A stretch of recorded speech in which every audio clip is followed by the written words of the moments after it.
मध्य प्रदेश में सियासत करवट ले रही है तो दोनों पार्टियों की स्ट्रैटेजी में बड़े बदलाव देखने को मिल रहे हैं।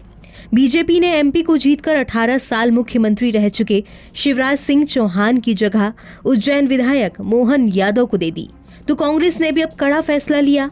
कमलनाथ के नेतृत्व में कांग्रेस हारी ही नहीं बल्कि एमपी में मुंह के बल गिर गई।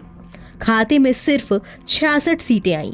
मीडिया रिपोर्ट्स के मुताबिक राहुल गांधी ने एमपी में हार के पीछे कारणों में युवाओं को तवज्जो ना देना भी माना है। इसी लिहाज से कांग्रेस का ये बड़ा मूव माना जा रहा है जब हाईकमान ने एमपी में कांग्रेस की कमान युवा नेता जीतू पटवारी के हाथों में थमा दी। वैसे तो पटवारी की उम्र 50 साल के आसपास है, लेकिन युवाओं में उनकी अच्छी पकड़ है। साथ ही प्रदेश में कमलनाथ और दिग्विजय दोनों गुटों से दूर होकर राजनीति करते हैं। सबसे खास बात राहुल गांधी के करीबी हैं। तो अब जानते हैं कि कौन है जीतू उर्फ जितेंद्र पटवारी, जिन्हें चुनाव में मिली हार के बाद भी कांग्रेस के नए प्रदेश अध्यक्ष के तौर पर नियुक्त किया गया है। 15 साल बाद राज्य में कांग्रेस की सत्ता में आने के बाद पटवारी कमलनाथ सरकार में एमपी के उच्च शिक्षा, खेल और युवा मामलों के कैबिनेट मंत्री थे। उन्होंने 2020 की राजनीतिक उथल पुथल के दौरान इस्तीफा दे दिया, जिसके बाद बीजेपी की अगुवाई में शिवराज सिंह चौहान ने सत्ता संभाल ली थी। जीतू पटवारी इंदौर के पास एक छोटे से शहर विजलपुर में जन्मे थे। तारीख थी 19 नवंबर 1973। उन्होंने अपनी शुरुआती शिक्षा सरकारी मल्टी मरहार आश्रम हायर सेकेंडरी स्कूल इंदौर से पूरी की और फिर इंदौर के ही देवी अहिल्या यूनिवर्सिटी से बीए और एलएलबी की डिग्री हासिल की।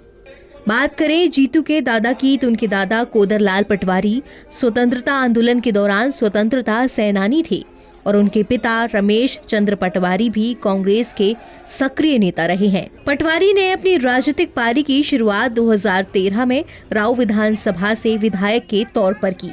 2018 में राव से दूसरी बार चुनाव जीता, लेकिन 2023 में उनके हाथ शिकस्त लगी। वो मध्य प्रदेश युवा कांग्रेस के अध्यक्ष भी रह चुके हैं।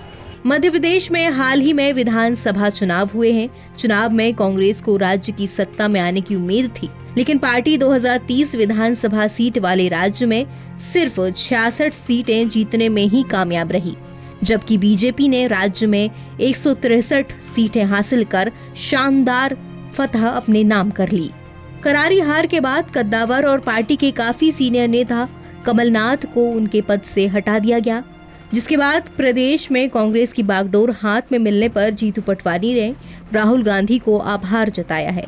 सबसे पहले तो मैं आदरणीय खड़गे जी, हमारे राष्ट्रीय अध्यक्ष जी राहुल गांधी जी और कांग्रेस नेतृत्व को धन्यवाद देता हूं कि मुझ जैसे एक नॉर्मल कार्यकर्ता पे उन्होंने इतना भरोसा किया, साधारण कार्यकर्ता को इतनी बड़ी जिम्मेवारी दी और कांग्रेस पार्टी का जो आइडियोलॉजी है वो घर घर कैसे जाए, सारे हमारे जितने भी वरिष्ठ जन हैं उनके सहयोग और आशीर्वाद से, मेरे युवा साथियों के सहयोग से एक सामूहिक नेतृत्व के साथ कांग्रेस पार्टी परचम मध्य प्रदेश में लहराए, हमारी विचारधारा घर घर जाए और साथ ही साथ एक ऐसा विपक्ष जो सकारात्मक राजनीति के